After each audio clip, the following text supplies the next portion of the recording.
Dear students, हम पढ़ रहे हैं कक्षा 9 हिंदी माखनलाल चतुर्वेदी की रचना कैदी और कोकिल। जैसा कि हम पिछली कक्षा में जान चुके थे, माखनलाल चतुर्वेदी को एक भारतीय आत्मा के नाम से भी जाना जाता है। हम आगे बढ़ते हैं। पहले हम कविता का परिचय देख लेते हैं। कैदी और कोकिल कविता में किस बारे में बताया गया है, तो देखिएगा। ब्रितानी यानी ब्रिटिश उपनिवेशवाद के शोषण तंत्र का बारीक विश्लेषण करती कैदी और कोकिला कविता बहुत लोकप्रिय रही है। अर्थात इस कविता में अंग्रेजों के द्वारा, ब्रिटिशर्स के द्वारा भारतीयों पर जो अत्याचार किए गए, जो उनका शोषण किया गया, उसके बारे में बहुत बारीकी से बताया गया है। यह कविता भारतीय स्वाधीनता सेनानियों के साथ जेल में किए गए दुर्व्यवहारों और यातनाओं का मार्मिक साक्ष्य प्रस्तुत करती है। अर्थात इस कविता में भारत के जो स्वतंत्रता सेनानी थे, उनको साथ जेल में किस तरह का बुरा व्यवहार किया गया, उनको यातनाएं दी गई, उनको दुख दर्द दिए गए, उसका साक्ष्य है, उसका सबूत है। कवि जेल में एकाकी मतलब अकेला और उदास है। कोकिल से अपने मन का दुख, असंतोष और ब्रितानी शासन के प्रति अपने आक्रोश को व्यक्त करते हुए कहता है कि ये समय मधुर गीत गाने का नहीं है, बल्कि मुक्ति का गीत सुनाने का है। अर्थात कवि जो कि जेल में बंद है, अकेला है और उदास है, क्योंकि देश अंग्रेज़ों के अधीन है। ऐसे में जब कोयल रात के समय बोलती है, तो वो अपने मन का दुख, असंतोष और आक्रोश जो है वो कोयल से कहता है, और ये भी कहता है कि हे कोयल, ये समय जो है मधुर गीत गाने का नहीं है, बल्कि मुक्ति का गीत गाने का है, मुक्ति का गीत सुनाने का है, ताकि लोगों में देश की आज़ादी के प्रति, मुक्ति के प्रति जोश की भावना जगे। कवि को लगता है कि कोयल भी पूरे देश को एक कारागार के रूप में देखने लगी है, इसीलिए अर्धरात्रि में चीख उठी। अर्थात फिर बाद में कवि को ऐसा लगता है कि शायद ये कोयल भी समझ गई है कि आज हमारे देश को अंग्रेज़ों ने गुलाम बना लिया है, पूरा देश एक जेल बन गया, और उसी जेल में ये कोयल भी बंद हो गई, और इसीलिए ये आधी रात में चीख उठी है कि अब तो देश को आज़ाद करवाना ही चाहिए। तो ये कविता का परिचय था। अब हम लोग कविता को पढ़ लेते हैं। पढ़ लिया था पहले, अब आज हम उसको अर्थ करेंगे। कैदी और कोकिला, ये हमारी कविता का नाम है। देखिएगा कविता। क्या गाती हो, क्यों रह जाती हो, कोकिल बोलो तो, क्या लाती हो, संदेशा किसका है, कोकिल बोलो तो। इस तरह से कवि जो है वो कोयल से प्रश्न पूछ रहे हैं। कविता की जो भूमिका वो समझ गए होंगे आप लोग। कविता में कवि जो है वो जेल में बंद है, और कोकिल जो है वो जेल के बाहर किसी पेड़ पर बैठी हुई है, और वहाँ से वो बोल रही है। तो इसीलिए कवि जो है उस कोयल से अपनी जेल की खिड़की में से देखते हुए पूछ रहा है कि क्या गाती हो, क्यों रह जाती हो, कोकिल बोलो तो, कि हे कोयल बोलो, तुम क्या गा रही हो और क्यों बीच बीच में चुप हो जाती हो। क्या लाती हो, संदेशा किसका है, अर्थात क्या तुम किसी का संदेशा लेकर के आई हो। आखिर तुम क्या कहना चाहती हो, कोयल बोलो, बताओ। फिर आगे देखिएगा। ऊंची काली दीवारों के घेरे में, डाकू चोरों बटमारों के डेरे में, जीने को देते नहीं पेट भर खाना, मरने भी देते नहीं तड़प रह जाना। जीवन भर अब दिन रात कड़ा पहरा है, शासन है या तम का प्रभाव गहरा है। हिमकर निराश कर चला रात भी काली, इस समय कालिमा मई जगी क्यों आली। तो देखिएगा, यहाँ पर सभी लाइनों में ब्रिटिशर्स के द्वारा, अंग्रेज़ों के द्वारा भारतीयों पर किए गए अत्याचारों के बारे में लेखक ने कहा है। ऊंची काली दीवारों के घेरे में, अर्थात ये जो जेल है इसकी दीवारें बहुत ऊंची और काली हैं। उन दीवारों के घेरे में हम लोग बंद हैं, और यहाँ पर किनके साथ में बंद है, डाकू चोरों बटमारों के डेरे में। जो डाकू हैं, चोर हैं, बटमार, बटमार मतलब जो पर्स चुरा लेते हैं, पैसे चुरा लेते हैं जेब में से, उनको बटमार यहाँ पर कहा गया। तो जेल असल में इन्हीं का डेरा होता है। डेरा मतलब रहने की जगह। तो डाकू चोर और जो बटमार हैं वो यहाँ पर जेल में बंद है, और हमें भी उनके डेरे में बंद कर दिया गया है। जीने को देते नहीं पेट भर खाना, अर्थात हमें यहाँ जेल में बंद कर रखा है, लेकिन खाना बहुत कम देते हैं, पेट भर खाना नहीं देते हैं। जितना खाना हमें ज़िंदा रहने के लिए चाहिए उतना खाना भी नहीं देते। मरने भी देते नहीं तड़प रह जाना, लेकिन ये साथ ही साथ में हमें मरने भी नहीं देते हैं। अर्थात यदि बिल्कुल खाना न दें तो हम भूख से तड़प के मर जाएं, लेकिन थोड़ा थोड़ा देते हैं, इसलिए मर भी नहीं पाते हैं और ठीक से जी भी नहीं पाते हैं। तो तड़प तड़प के हम लोग रहते हैं। जीवन पर अब दिन रात कड़ा पहरा है, अर्थात हमें यहाँ बंद कर दिया गया है, और दिन रात ये हमारे ऊपर कड़ा पहरा रखते हैं, कठोर पहरा रखते हैं, हम पर नज़र रखते हैं कि हम क्या कर रहे हैं। शासन है या तम का प्रभाव गहरा है। फिर आगे कवि कहता है कि ये ब्रिटिशर्स का जो शासन है, ये शासन नहीं है, बल्कि तम का गहरा प्रभाव। तम मतलब होता है अंधेरा, अंधकार, अंधेरे का गहरा प्रभाव नजर आता है, अर्थात इनका जो शासन है वो शासन न होकर के बल्कि एक बुरा, काला या अंधेरे युक्त शासन है। हिमकर निराश कर चला रात भी काली, और इस अंधेरे में ये जो इनके शासन का अंधेरा है, इसमें जो हिमकर है, हिमकर यहाँ पर चंद्रमा को कहा गया है। हिमकर निराश कर चला रात भी काली, जो चंद्रमा है वो भी चला गया है और इसलिए जो रात है ये भी काली हो गई है।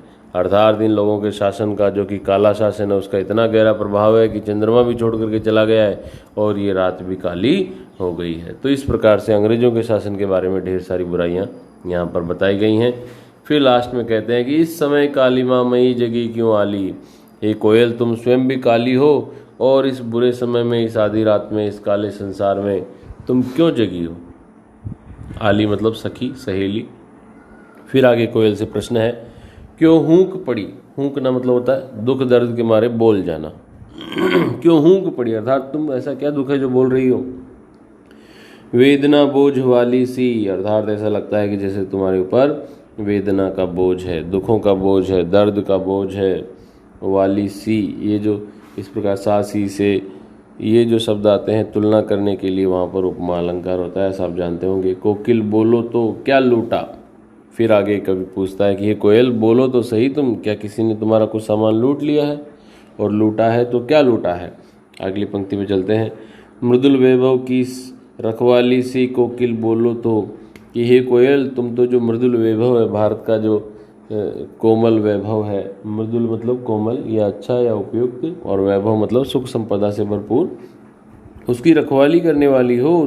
तुम्हें क्या हुआ है, क्या किसी ने हमारे देश का जो वैभव है उसको लूट लिया है। तुम आखिर क्या कहना चाहती हो, तुम बोलो, ऐसा कवि कोयल से पूछता है। और आगे प्रश्न पूछता है, जब कोयल कुछ जवाब नहीं देती है तो कि क्या हुई बावली, क्या तुम बावली हो गई। बावली मतलब पागल, कि हे कोयल क्या तुम पागल हो गई हो, अर्धरात्रि को चीखी क्यों इस तरह से आधी रात में तुम बोल रही हो, क्या पागल हो गई हो। कोकिल बोलो तो किस दावानल की ज्वालाएं हैं दीखी कोकिल बोलो तो, या फिर तुम्हें कहीं जंगल में आग दिखाई दे गई है। देखो ये शब्द आया है दावानल। दावानल जंगल की आग को बोलते हैं। दावा प्लस अनल, दावा मतलब जंगल होता है और अनल मतलब आग होता है। किस दावानल की ज्वालाएं हैं दीखी, क्या तुम्हें कहीं जंगल में कोई आग दिखाई दे गई है। आखिर तुम क्यों चीख रही हो इस तरह से आधी रात में, क्या हो गया है कोयल तुम बोलो तो सही। यहाँ पर जंगल की आग दिखाई देना तात्पर्य है कि देश में कहीं पर कुछ बुरा हो जाना। फिर आगे कवि और कहता है, क्या देख न सकती जंजीरों का गहना, अर्थात क्या तुम देख नहीं पा रही हो कि मुझे यहाँ जेल में जंजीरों में जकड़ के रखा हुआ है। जंजीरों को यहाँ कवि ने गहना कहा है। ये कवि की भावना है कि वो देश प्रेम की वजह से देश के लिए लड़ते हुए यहाँ पर आया है और इसीलिए उसको ये जंजीरें बांधी गई है, इसीलिए उसने जंजीरों को गहने के समान बताया है। हथकड़ियाँ क्यों, ये ब्रिटिश राज का गहना है, अर्थात ये हथकड़ियाँ जो है इनको हथकड़ियाँ नहीं कहेंगे बल्कि ये तो ब्रिटिश राज का गहना है। कोलू का चर्रक चूँ जीवन की तान। कोलू क्या होता है भाई, कोलू एक प्रकार का यंत्र होता है जिससे तेल आदि निकाला जाता है विभिन्न फसलों में से, और उसको एक बैल जो है वो उसको घुमाता रहता है। लेकिन जेल में क्या होता है, बैल की जगह पे कैदियों को वहाँ पर जोत दिया जाता है और वो उसको गोल गोल घुमाते रहते हैं और उसी से तेल निकाला जाता है। तो इस प्रकार से कोलू का चर्रक चूँ, जब वो चलता है तो वो चूँ चूँ चर्रक चर्रक ऐसी आवाज़ें करता है। उसी के लिए यहाँ पर लेखक ने कहा है, कवि ने कहा है कि कोलू का चर्रक चूँ जीवन की तान, अर्थात यहाँ जो हम लोग दिन भर जेल में कोलू चलाते हैं उसका जो चर्रक चूँ है वो तो अब हमारे जीवन की तान बन गया है, जीवन के सुर बन गया है, जीवन का संगीत बन गया है। गिट्टी पर अंगुलियों ने लिखे गान, जेल में कैदियों से पत्थर भी तुड़वाए जाते हैं, पत्थरों को तुड़वा करके छोटे छोटे टुकड़े करवाए जाते हैं, पत्थर के उन छोटे टुकड़ों को ही गिट्टी कहा जाता है। तो कवि कह रहा है कि हमारी अंगुलियों पर तो गिट्टियाँ के निशान हो गए हैं। हूँ मोट खींचता लगा पेट पर जुआ। मोट क्या होता है भाई, चमड़े का एक बना हुआ बड़ा सा पात्र होता है, उससे कुएं आदि में से पानी निकाला जाता है। तो कवि कह रहा है कि हूँ मोट खींचता लगा पेट पर जुआ, अर्थात पेट पर जुआ, पेट पर रस्सी या लपेट करके मैं कुएं में से मोट खींचता हूँ जिसमें पानी भरा हुआ रहता है। खाली करता हूँ ब्रिटिश अकड़ का कुआं, और फिर भी मैं हार नहीं मानता हूँ, और इस तरह से मैं ये जो ब्रिटिशर्स है इनकी जो अकड़ है उस अकड़ को कम कर देता हूँ। अर्थात ये लोग मुझसे काम करवाते हैं, मेरे पे अत्याचार करवाते हैं, जेल में मेरे से पत्थर तुड़वाते हैं, जेल में जो है कोलू चलवाते हैं या कुएं में से पानी खिंचवाते हैं, तो मैं ये सारे काम करता हूँ और ये सब करके मैं इन ब्रिटिशर्स की आकड़ को कम करता हूँ। दिन में करुणा क्यों जगे रुलाने वाली, इसलिए रात में गजब ढा रही आली। फिर लेखक ने पूछा है कि शायद तुम दिन में इसलिए नहीं गाना चाहती हो क्योंकि दिन में तुम गाओगी तो लोगों के दिलों में करुणा जाग जाएगी, दुख के भाव जाग जाएंगे, उदासी आएगी, लोग रोने लगेंगे, और इसीलिए लोगों को दिन में परेशान न करके तुम रात में आकर के ये गजब ढा रही हो, रात में आकर के अपना ये गीत गा रही हो जिसमें तुम ब्रिटिशर्स के बारे में बताना चाहती हो। इस शांत समय में अंधकार के को बेद रो रही क्यों हो कोकिल बोलो तो। अर्थात कवि कहता है कि ये शांत समय है, रात का समय है, किसी प्रकार की आवाज़ें नहीं है, ऐसे में तुम अंधकार को बेद रही हो, अर्थात इस अंधेरे को चीरते हुए रो रही हो। लेकिन क्यों रो रही हो कोकिल बोलो तो, हे कोयल तुम बताओ तो सही आखिर क्यों रो रही हो। चुपचाप मधुर विद्रोह बीज इस भांत बो रही क्यों हो कोकिल बोलो तो, अर्थात तुम चुपचाप ये दो मधुर विद्रोह के बीज हैं। कोयल की जो आवाज़ होती है बहुत मधुर होती है, मीठी होती है, लेकिन असल में वो कोयल जो है वो देश प्रेम के प्रति, देश की स्वतंत्रता के प्रति गीत गा रही है, इसीलिए उसको विद्रोह का बीज कह दिया गया है। यहाँ पर रूपा अलंकार है, विद्रोह रूपी बीज। तो चुपचाप तुम ये मधुर विद्रोह के बीजों को इस तरह से क्यों बो रही हो, एक कोयल तुम बोलो तो सही, बताओ तो सही। प्यारे बच्चों, इससे आगे की कविता और इस कविता के प्रश्नोत्तर हम लोग अगली कक्षा में पढ़ेंगे। आज के लिए इतना ही है। Thank you.